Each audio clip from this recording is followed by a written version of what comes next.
Primeiro lembrar, gente, que Bolsonaro presta agora, na quinta-feira, dia 31, seu quinto depoimento à Polícia Federal. Ele, a Michelle também e outros envolvidos aí na questão das joias, né? Aquele depoimento em conjunto.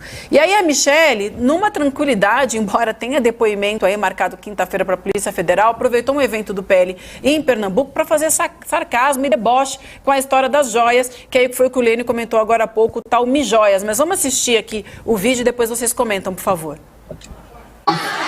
Tem um povo tão atrapalhado, se fosse lá em Brasília eu ia falar um povo tapado, que fica assim, cadê as joias? Você não vai entregar, querida, a joia está na Caixa Econômica Federal.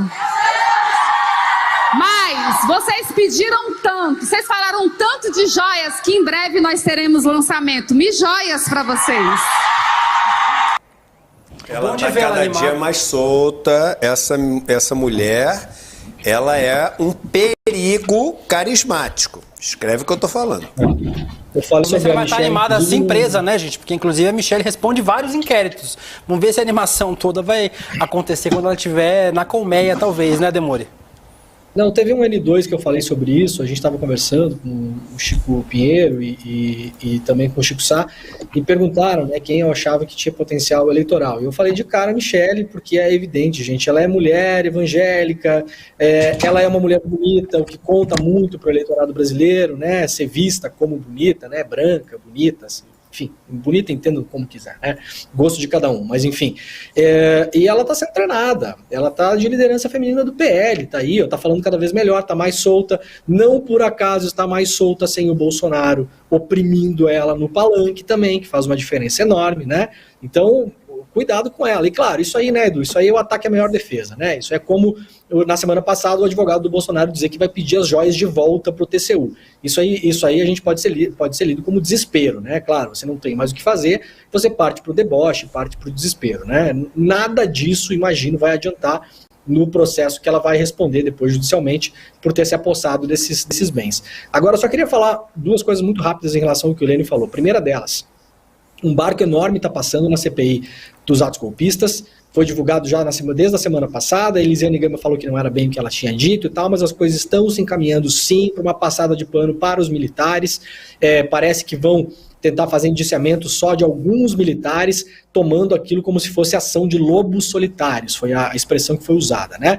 O site O Cafezinho publicou no final de semana que a deputada Duda Salabert, ela não se manifestou sobre isso ainda, sofreu pressão também de militares nas coxias ali do parlamento para retirar requerimentos da CPI, os requerimentos foram retirados para não ouvir militares, para não quebrar sigilo de militares. Então, o barco está passando também na CPI. Vai se dizer que foram ações isoladas de pessoas físicas e não dos militares. Ora, não foram pessoas físicas que decidiram manter os acampamentos na frente do 14º RCMEC de São Miguel do Oeste, onde as pessoas fizeram a saudação igual os nazistas faziam na Alemanha dos anos 30. Não foi ação isolada de pessoas que decidiram manter o acampamento golpista na frente do QG de Brasília, que manteve os golpistas e depois os recepcionou depois do quebra-quebra e impediu a PM por 3 vezes de desmantelar o acampamento. Isso não é assunto individual de pessoa física. O senhor Arthur Maia, presidente da CPI, que está falando esse absurdo. Vai se passar o barco de novo e o Brasil vai ficar só com o nariz fora d'água dessa CPI, perdendo a chance de fazer, de fato, uma punição exemplar para as Forças Armadas brasileiras, que deveriam, sim, ser punidas em bloco nessas atitudes todas que tivemos. Sem dúvida. Deixa eu aproveitar, em relação aos drogas, Edu, só rapidamente uma história, porque o Edu contou aí uma história sobre as drogas. Muita gente muitas vezes me pergunta por que eu decidi ser jornalista investigativo e tratar dos temas que eu trato, né? Afinal de contas, poderia estar falando do Grêmio, né? Que seria muito mais prazeroso, me incomodaria muito menos. Mais prazeroso, não sei, né? Mas me incomodaria muito menos. Mas porque eu tive um caso de amigos meus, de infância e adolescência, que foram presos numa dessas operações, operação chamada Acorda São Miguel, feita por um delegado carreirista na época, na minha cidadezinha do interior lá, que depois, obviamente, Lênio, virou político, virou prefeito de uma cidade, que usou o seu cargo como delegado apenas para conquistar a simpatia da população.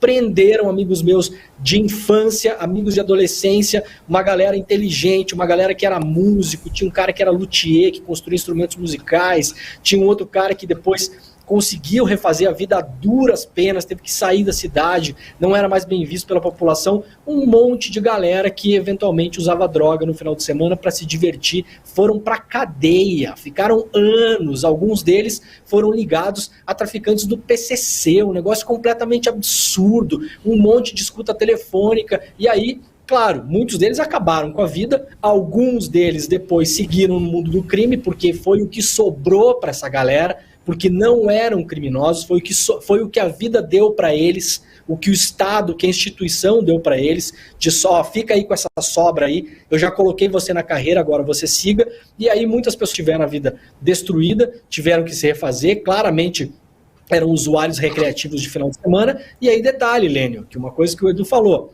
na época, prenderam, na primeira fase da operação, cidadezinha pequena, vocês imaginam, isso aí ficou balizando a imprensa local durante 6 meses, né?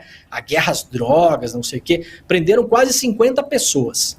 Obviamente eu não vou falar o nome delas aqui, mas eu sei de cabeça, até hoje, quem eram a galera que ainda não tinha feito estudo primário, quem era a galera que não tinha terminado o colégio, que trabalhava em loja, que levava uma vida de operário, e quem era a galera que tinha saído da minha cidade para fazer faculdade fora e voltado, e na época da operação foi apreendido também, e eram dentistas, advogados e médicos. Vocês não precisam adivinhar quem é que foi para a cadeia e quem é que foi ouvido como testemunha no caso, que nunca tiveram incomodação judicial. Então o que a gente está debatendo aqui é uma questão de classe, é uma questão muito mais a fundo do que ser a favor ou contra as drogas.